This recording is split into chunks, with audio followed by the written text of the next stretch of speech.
Dans ce MOOC, nous allons découvrir ensemble un domaine des sciences humaines qui nous concerne tous, puisqu'il s'agit de l'apprentissage.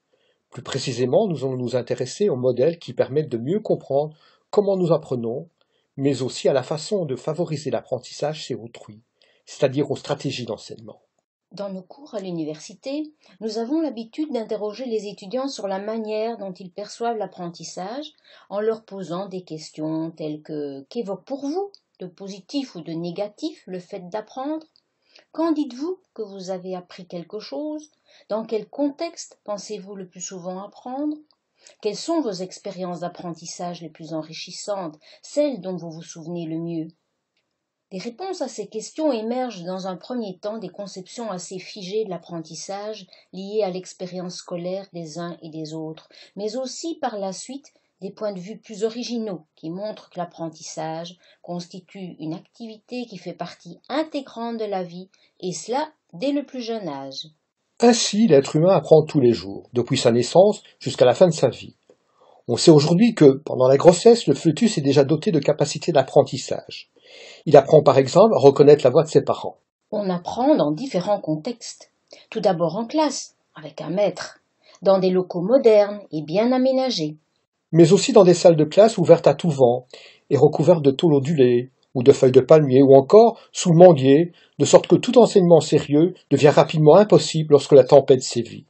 On apprend dehors de l'école, lors d'un voyage scolaire ou d'une visite de terrain.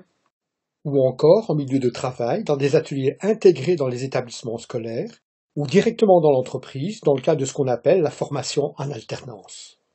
On peut aussi apprendre dans un internet café, au milieu du bruit et des discussions. Ou en se déplaçant dans le cadre de ce qu'on appelle l'apprentissage mobile, en utilisant des tablettes ou des téléphones portables.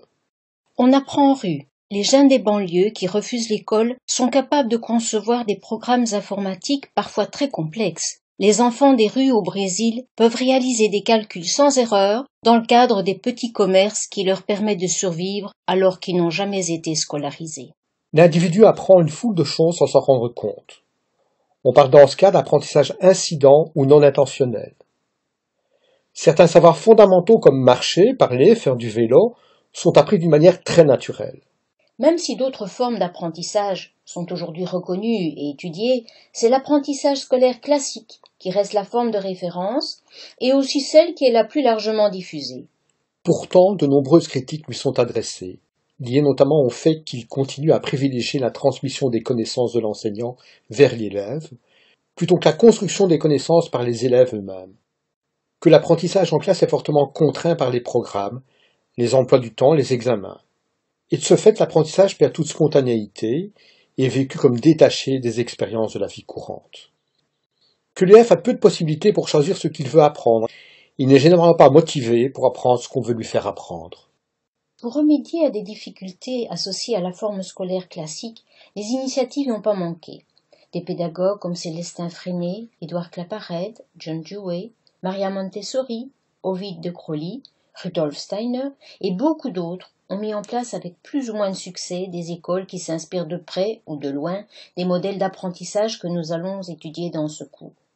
Toutefois, même si les bénéfices en termes cognitifs, affectifs et sociaux de ces formes d'éducation ont été démontrés et qu'une certaine différenciation de l'offre scolaire est apparue, aucun de ces modèles alternatifs ne s'est réellement imposé, de sorte que nombreux sont les pédagogues qui déplorent que l'école d'aujourd'hui ressemble beaucoup à celle d'hier et même d'avant-hier.